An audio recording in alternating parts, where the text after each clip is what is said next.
feelings, let's say. Oftentimes, Superman avoids feelings.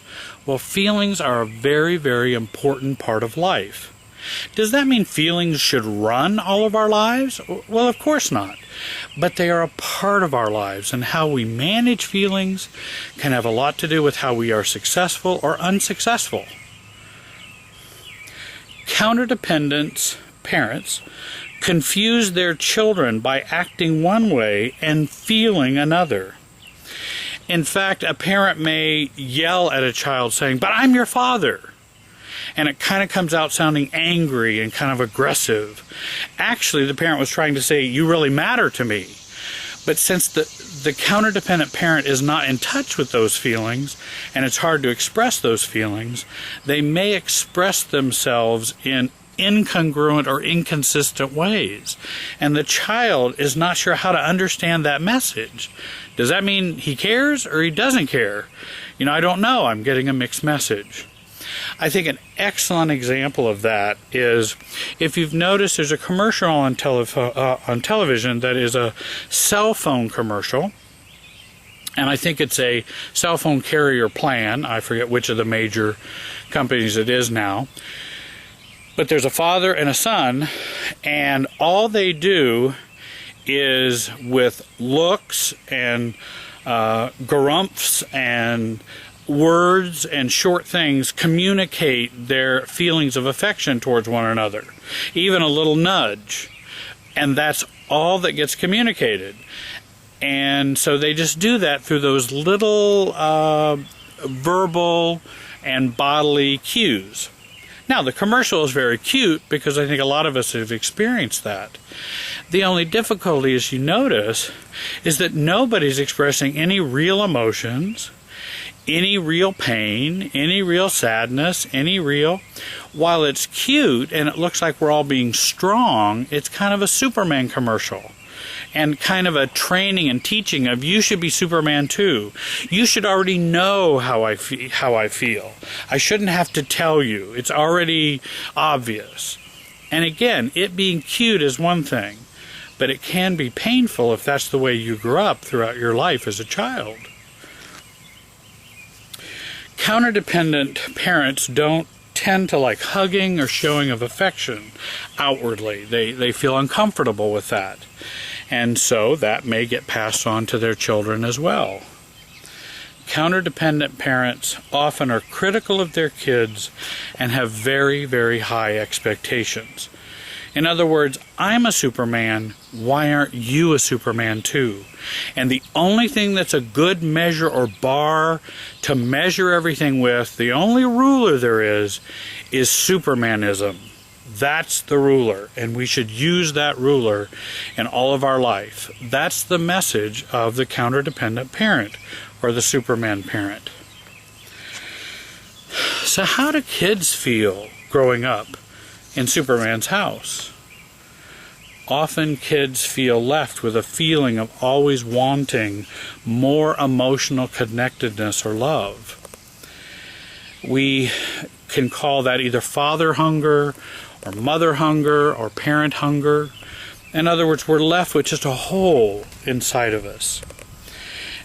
It doesn't mean that we haven't learned a lot from the counterdependent parent. There may be a considerable amount of cranial or cognitive learning that we may have learned from that parent, but we're missing the emotional learning that's so important, and the emotional empathy that we get from a parent. And if we don't learn that, that may be a real deficit or a real limit to us in the future when we go to deal with our own intimate relationships. Kids are left feeling guilty about not being driven enough or not being successful enough. If your ultimate ruler or measure or goal is Supermanism or being Superman, then a lot of kids fall short of that. And they may always feel like they never measure up. They can never get to that goal of being the Superman that they should be, because that's what was promoted as being the ultimate good, the ultimate goal. Superman's kids have a hard time feeling comfortable being themselves.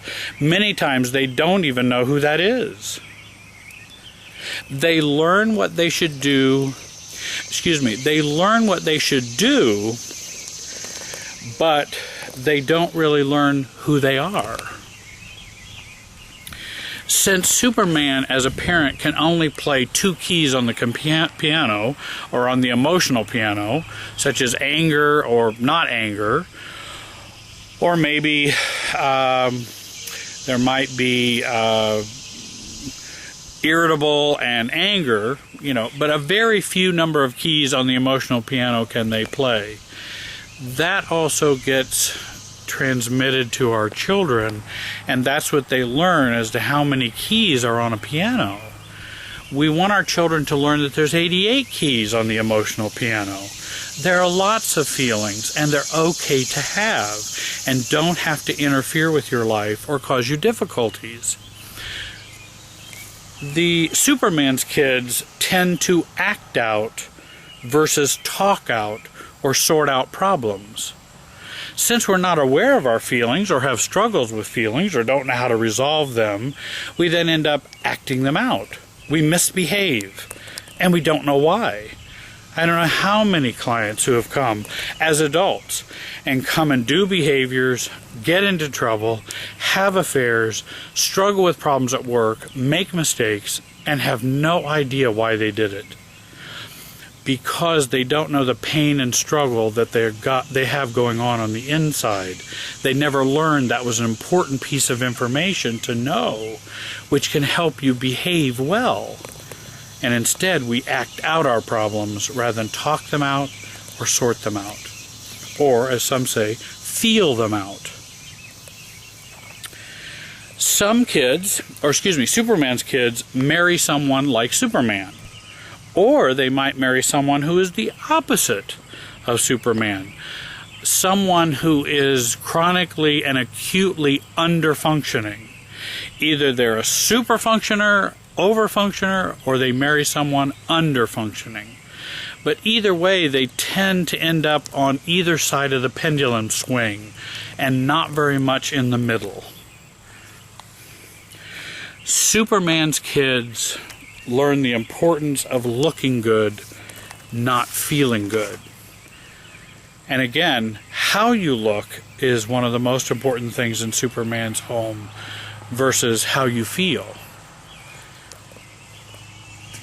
If you are counter-dependent, or if you grew up in a counter-dependent home, I hope you'll give me a call and talk about those problems, because a new way of living is possible.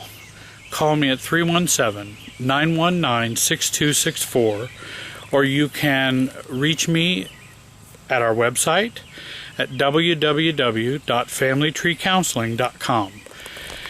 And thanks for listening.